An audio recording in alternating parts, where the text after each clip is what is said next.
मेरे प्रिय दर्शकों नमस्कार। ऋषि ज्योतिष में आपका स्वागत है। दर्शकों, ऋषि ज्योतिष समय समय पर आपका मार्गदर्शन करता रहा है।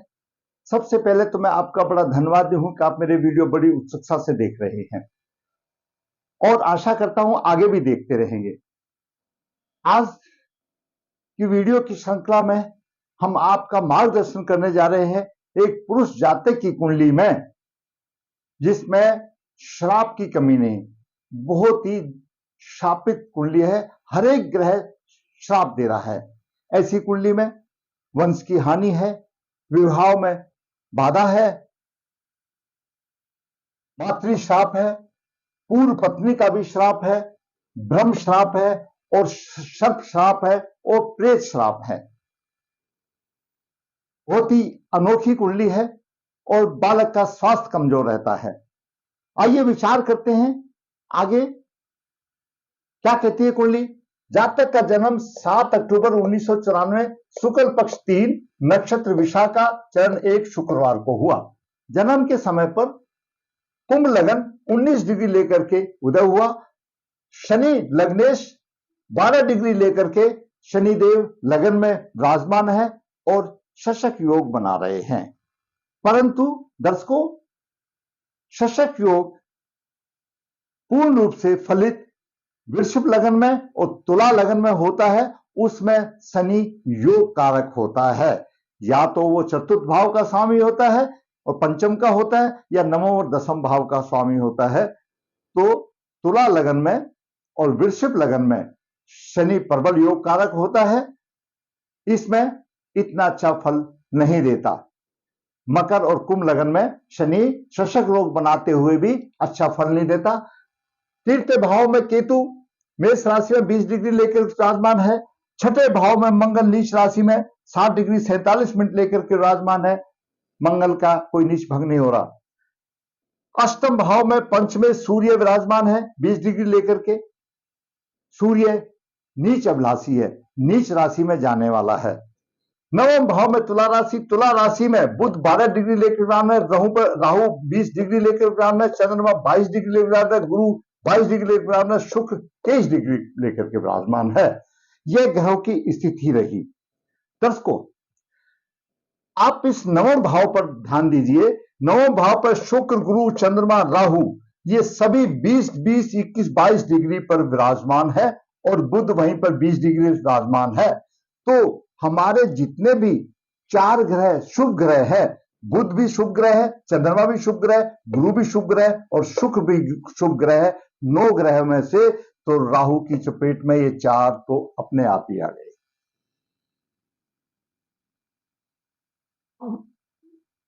थोड़ा सा सूक्ष्म बात करते हैं, फिर श्राप की तरफ बात करेंगे। कुंभ लगन में जन्म लेने वाला जातक दार्शनिक विचारों का होता है और दूसरों की सहायता करने में बड़ा खुश होता है। उसकी स्मरण शक्ति अच्छी होती है, मानसिक बल अच्छा होता है।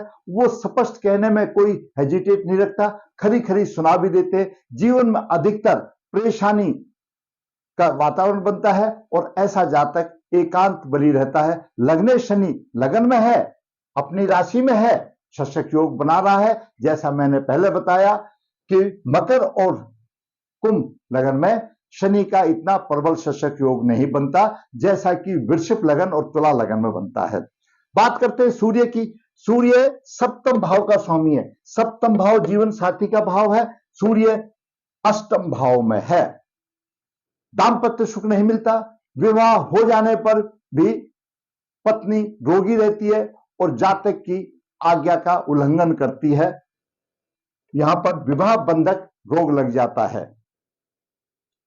अब बात करते हैं चंद्रमा की। चंद्रमा छठे भाव का स्वामी है, रोगेश है चंद्रमा और नवम भाव में है, भाग्य की हानि। और चंद्रमा के साथ राहु है, चंद्रमा को ग्रहण लग गया, चंद्रमा पीड़ित हो गया, प्रभाव देने में असफल हो गया। शुभ प्रभाव तो वैसे ही नहीं देगा छठे भाव का, फिर जाकर के पीड़ित हो गया, हानि हो गई। अब बात करते हैं मंगल की। मंगल तृतीय भाव का स्वामी है और दसम भाव का स्वामी है। छठी राशि में नीच राशि में है। मंगल पिता के पक्ष में वैमनस्य, व्यवसाय में परेशानी, कई व्यवसाय बदली करनी पड़े फिर भी सफलता नहीं, ऐसे जातक के पैर में चीरफाड़ और ऑपरेशन। और मंगल सप्तम दृष्टि से उच्च दृष्टि से अधिक खर्चा, मंगल चतुर्दृष्टि से भाग्य को देख रहा, भाव में अवरोध, और अष्टम दृष्टि से लगन को पीट रहा है। यहां पर मंगल अष्टम दृष्टि से लगन को पीट रहा है और शनि पर प्रभाव बना रहा है, अशुभ प्रभाव बना रहा है शनि के ऊपर। शनि लगने से पीड़ित है। अब बात करते हैं बुध की। दर्शकों, बुध पंचम भाव का स्वामी है, अष्टम भाव का स्वामी है। पंचम भाव शिक्षा और बुद्धि का भाव है, संतान का भाव है। बुध राहु के साथ जड़त योग बना रहा है, फल कहां से मिलेगा? राहु जड़त योग बना रहा है तो शिक्षा में बाधा है, और जब राहु के साथ बुध के साथ राहु हो गया तो सर्पशाप हो जाता है, संतान सुख में कमी। अब बात करते हैं गुरु की। दर्शकों, गुरु एकादश भाव का स्वामी है और द्वितीय भाव का स्वामी है। कुंभ लगन में ये दोनों भाव धन से संबंधित हैं। ये आमदनी का है तो ये धन का भाव है। अगर कुंभ लगन में गुरु अच्छी जगह पर हो, अच्छा फल दे तो जातक धनी होता है। गुरु अच्छी जगह पर तो है, पंचम दृष्टि से धन भाव को देख रहा है, सप्तम दृष्टि से यहां पर देख रहा है, नवम दृष्टि से संतान भाव को, शिक्षा भाव को दे रहा, परंतु गुरु भी राहु से पीड़ित है। राहु के 20 अंश है और गुरु के 22 अंश है, चांडाल योग बन रहा है। तो वो भी प्रभाव देने में, जो ग्रह पीड़ित होता है वह प्रभाव देने में सक्षम नहीं होता यहां पर भी। और गुरु तो संतान कारक ग्रह है, पुत्र कारक ग्रह है, गुरु ही संतान देने वाला है और राहु से पीड़ित है, अशुभ योग बन रहा है। अब बात करते हैं शुक्र की। शुक्र चतुर्थ भाव का स्वामी है और नवम भाव का स्वामी है। शुक्र चतुर्थ भाव का स्वामी है और नवम भाव का स्वामी है। भाग्य भाव में अवरोध आ रहे हैं क्योंकि शुक्र पीड़ित है राहु से। यहां पर शुक्र भी पीड़ित हो रहा है और शुक्र और राहु भोखंड योग बना रहा है। ऐसा जातक, शुक्र पुरुष जातक के लिए विवाह का कारक है, विवाह होने में परेशानी। और दूसरी तरफ अगर शुक्र पर शनि राहु का अशुभ प्रभाव होता है तो जातक चरित्र भी खो देता है, जातक के अवैध संबंध भी बनने के योग हो जाते हैं। ऐसे जातक को थोड़ा संभाल कर तो रहना चाहिए। तो शुक्र भी नहीं। अब बात करते हैं शनि की। शनि द्वादश भाव का भी स्वामी है और लगन का भी स्वामी है, क्योंकि द्वादश भाव हॉस्पिटल का भाव है, अस्पताल का भाव है। शरीर में दुर्बलता देगा, शरीर में दुर्बलता देगा, रोग का शिकार होगा, मीठा बोलने वाला होगा, हर कार्य को धीरे से करेगा। तीसरी दृष्टि से तीर्थ भाव को देख रहा है, भाई बहन का सुख नहीं मिलेगा। सप्तम दृष्टि से सप्तम भाव को देख रहा है, शत्रु की राशि है, यहां पर जीवन साथी का सुख नहीं मिलेगा, शादी में विवाह प्रबंधित रोग लगाएगा। और दसम दृष्टि से दसम भाव को देख रहा है, शत्रु की राशि है। शनि अधिक परिश्रम करा करके तो यहां पर फल देगा, क्योंकि काल पुरुष की कुंडली में दसम भाव में मकर राशि है। दसम भाव में फल तो देगा लेकिन अधिक परिश्रम करा कर देगा। दूसरा, शनि पीड़ित भी मंगल से है, तो मैंने आपको बताया। आगे करते हैं राहु की। राहु नवम भाव में है, नवम भाव भाग्य का भाव है, भाग्य की उन्नति रुक गई है। नवम भाव धर्म का भाव है, धार्मिक प्रवृत्ति का होना ही नहीं है। और राहु पंचम दृष्टि से लगन को देख रहा है, राहु का शनि पर भी प्रभाव है, राहु का शनि पर भी प्रभाव है, लगन पर भी प्रभाव है। राहु के 12 डिग्री है तो राहु के 20 डिग्री है। और सप्तम दृष्टि से तीर्थ भाव को देख रहा है, पराक्रमी तो होगा लेकिन भाई बहन के कोई सुख में बाधा कारक होगा। राहु नवम दृष्टि से यहां पर पंचम भाव में देख रहा है तो संतान में शिक्षा में अवरोध पैदा करेगा। बात करते हैं केतु की। केतु तृतीय भाव में पराक्रमी है और केतु की पंचम दृष्टि शत्रु राशि पर है, जो कि सप्तम भाव है। सप्तम भाव पर शनि का भी प्रभाव है, केतु का भी प्रभाव है। विवाह में प्रबल बाधा, कोई भी शुभ ग्रह देख नहीं रहा है और सप्तम भाव का स्वामी सूर्य अष्टम भाव में चला गया। विवाह में प्रबल बाधा आ गई। केतु की सप्तम दृष्टि भाग्य नवम भाव पर है, भाग्य में रुकावट होगी। और नवम दृष्टि एकादश भाव पर है, तो आमदनी में उतार चढ़ाव होंगे। ये मैंने सामान्य प्रभाव बताया। अब वंश हानि। दर्शकों, पंचमेश बुध शनि के नवास में है। नवास कुंडली में पंचम भाव का स्वामी बुध शनि के नवास में है, शनि भी साथ में है, वंश हानि का योग बनता है। जब कुंडली में लग्नेश बृहस्पति सप्तम भाव पंचम भाव और भावेश बलहीन हो तो संतान हानि योग बनता है। लग्नेश पीड़ित है, बृहस्पति पीड़ित है, सप्तम भाव पर शनि और केतु का प्रभाव है और पंचम भाव पर राहु का प्रभाव है और भावेश बुध पीढ़ी है, संतान हानि का योग बनता है। दर्शकों, अभी बात करते हैं विवाह शुक्र। मैंने बता दिया कि शनि और केतु की सप्तम भाव पर दृष्टि है, विवाह में बाधा है। अभी बात करते हैं जो इस कुंडली में कुछ मुख्य श्राप हैं। मातृ श्राप। पंचमेश और चंद्रमा, पंचम भाव का स्वामी और चंद्रमा नवम भाव में राहु से पीड़ित है और चतुर्थ भाव का स्वामी भी पीड़ित है। मात्र पिछले जन्म में मात्र के साथ प्रतिशोध रहा होगा इनका या पूर्वजों का, तो मातृ श्राप बोला जाएगा, जो कि वंशज की हानि करता है। पूर्व जन्म में पत्नी का श्राप। शुक्र नवम भाव में है, क्योंकि शुक्र पत्नी का कारक है, जीवन साथी का कारक है। और सप्तमेश अष्टम भाव में है, क्योंकि सप्तम भाव का स्वामी अष्टम भाव में है। लगन और पंचम पर पाप प्रभाव है। फिर देखें, पूर्व जन्म की पत्नी का शाप।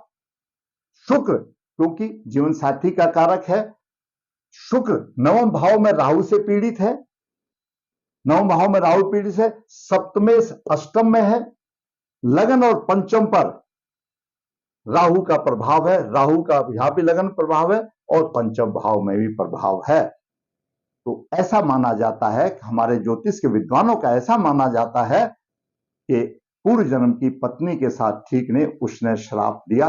ये सारे योग हमारे कुछ रासर जी के हैं और कुछ अन्य लेखकों के हैं, ज्योतिषाचार्यों के हैं।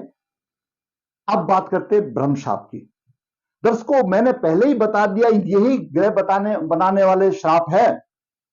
नवम भाव में संतान का कारक ग्रह गुरु, यानी नवम भाव में संतान का कारक ग्रह गुरु के साथ राहु चंडाल योग बन गया, ये ब्रह्मशाप बन गया।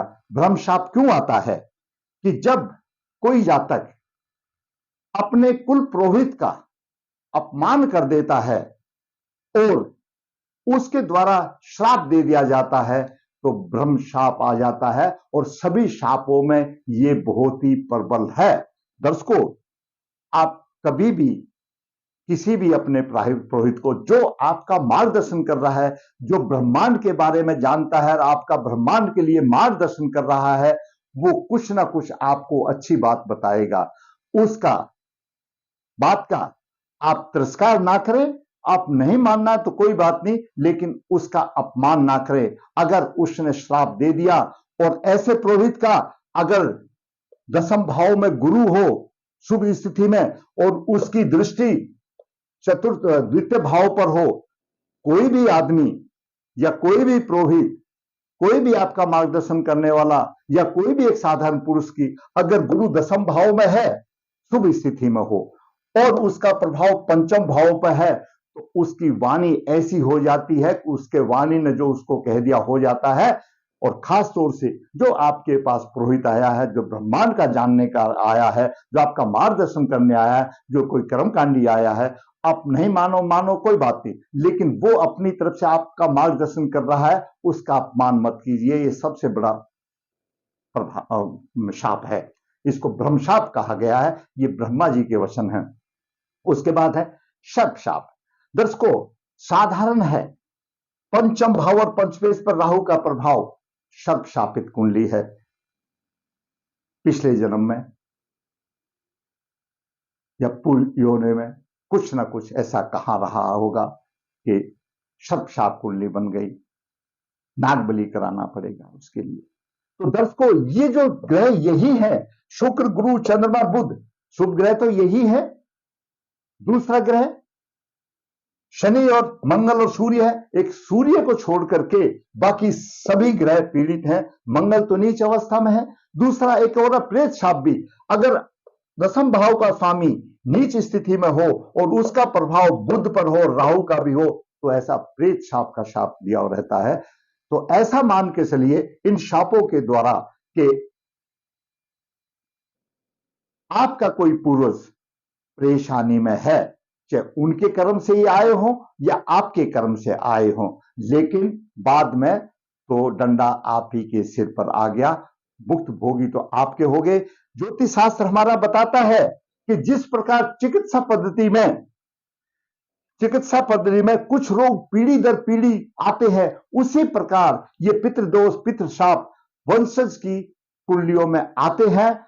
और एक समय ऐसा आ जाता है कि वंश हानि को रोक देते हैं। यही इस जातक के साथ हुआ। इसका कोई छोटा भाई नहीं, कोई छोटी बहन नहीं, अकेला जातक है, हमेशा बीमार रहने वाला है, क्योंकि मंगल पुष्पक नक्षत्र में है। पुष्प नक्षत्र में है मंगल, और शतबीजा नक्षत्र में शनि और मंगल का प्रभाव है। दूसरी तरफ स्वाति नक्षत्र बुध और मंगल से यहां पर पीड़ित है। पुष्प नक्षत्र पीड़ित है, स्वाति नक्षत्र पीड़ित है, शतबीजा नक्षत्र पीड़ित है, और मंगल का शनि के ऊपर प्रभाव है। ये सब ऐसे नक्षत्र पीड़ित है, उसको पथरी का रोग, किडनी का रोग, पेट का रोग, टीबी, श्वास का रोग, दमा का रोग, ये सारे इस किस्म के रोग देने वाले हैं। और जातक के शरीर ऐसा हो गया है, जैसा कि मैं आपको बात बताऊं कि कोई भी जब अपनी लड़की के लिए लड़का देखने जाता है, तो सबसे पहले लड़का देखता है ना, अब वो लड़का कैसा है, उसकी शिक्षा परिवार तो बाद में देखता है, उस लड़के को देख करके ही पीछे हट जाते हैं। तो ये स्थिति है उसकी, ऐसी हालत है। तो ये सब अपने कर्मों का फल है। दर्शकों, आपको ये मानव जीवन मिला है, अपने कर्म अच्छे कीजिए। मैंने पहले भी कई बार बताया है, जो अनजाने में कर्म आ जाते हैं, अनजाने में आपसे अशुभ कर्म हो जाते हैं, वो हमारे धार्मिक स्थानों पर और जो पवित्र नदियां उसमें धुल जाते हैं, और जानबूझ करके किया गया कर्म तो यमराज के डंडे ही सुधारते हैं। दर्शकों, इस मानव योनि में अच्छा कर्म कीजिए, तो ऐसी नौबत आपके वंशज में ना आए। अब बात करते हैं, शनि की महादशा इसकी चल रही है 27 फरवरी 2008 से 26/2/27 तक है। 27 तक तो कोई उम्मीद नहीं है। शुक्र शादी कराने वाला है, तो शुक्र तो पीड़ित है। अब बात करते हैं उपाय की। उपाय क्या किया जाए? दर्शकों, उपाय, सभी तो ग्रह पीड़ित है, उपाय इन सभी का, शापों का पितृदोष निकालना पड़ेगा, ब्रह्म शाप निकालना पड़ेगा, मातृ शाप निकालना पड़ेगा, नाग बलि करनी पड़ेगी। तो ये सब शाप उससे उसका प्रायश्चित करना पड़ेगा।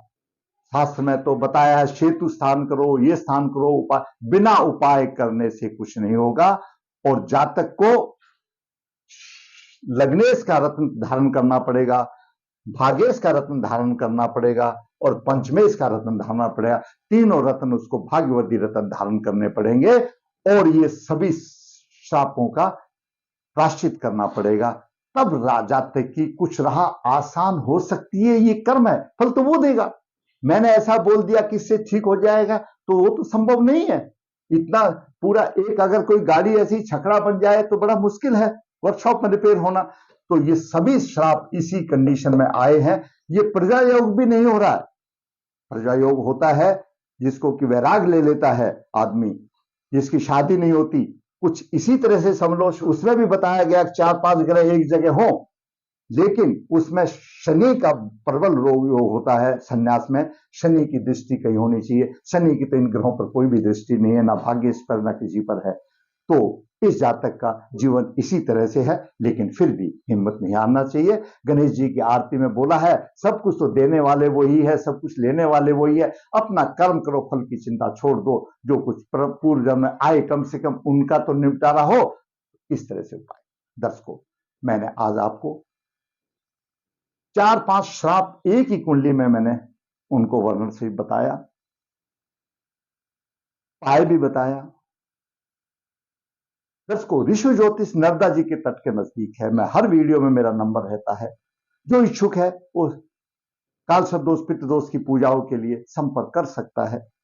ऋषि ज्योतिष हाथ से पत्रिका लिखता है, 25-30 पेज लिख करके पूरा जीवन का सार निचोड़ देता है, उसकी राह आसान कर देता है। ऋषि ज्योतिष कन्या भाव के लिए गुण मिलान बिना किसी शुल्क के अभिभाव की राह आसान करता है। जरूरत है तो फायदा उठा सकता है। ऋषि ज्योतिष वास्तुशास्त्र में पीछे नहीं, जरूरत है आपको सलाह लेने की। दर्शकों, मैंने शास्त्रों के अनुसार ये सभी हमारे ज्योतिष विंदों के शास्त्रों के, पराशर होरा शास्त्र के, अन्य शास्त्रों के सभी में ये दर्ज हैं। उन श्रापों का मैंने आपको वर्णन किया, और जो कि आपको एक ही कुंडली में देखने को मिले हैं, विधाता की देन है। अगर आप समझते हैं, आपका मार्गदर्शन हुआ है, तो फिर मैं आपसे ये जरूर कहूंगा, मेरा वीडियो आप लाइक करें, मेरा वीडियो आप शेयर करें, ताकि आपके और सगे संबंधियों का और मेरे भाइयों का हो। जिस तरह से मैं 2 ज्ञान के शब्द आपके साथ बांट रहा हूं, आप भी उसी मीडिया है, ताकि उनको भी मिले। और जिसने मेरा दर्शक ने चैनल सब्सक्राइब नहीं किया है, मैं कहूंगा सब्सक्राइब करें, ताकि मेरे चैनल की ग्रोथ हो, और मैं इसी प्रकार वास्तविक कुंडली का विश्लेषण बनाकर आपका मार्गदर्शन करता रहूं, और आप नोटिफिकेशन मिलते रहे। फिर मैं कहता हूं, अगर मेरे किसी वीडियो में भी आपको समझ नहीं आती है, आप मेरे से फोन करके पूछ सकते हैं, मैं आपको जरूर समझाऊंगा। 2 शब्द जो मुझे ज्ञान के मिले आपको समझाने की कोशिश करूंगा। धन्यवाद। फिर कहूंगा, शेयर करें, लाइक करें, सब्सक्राइब करें।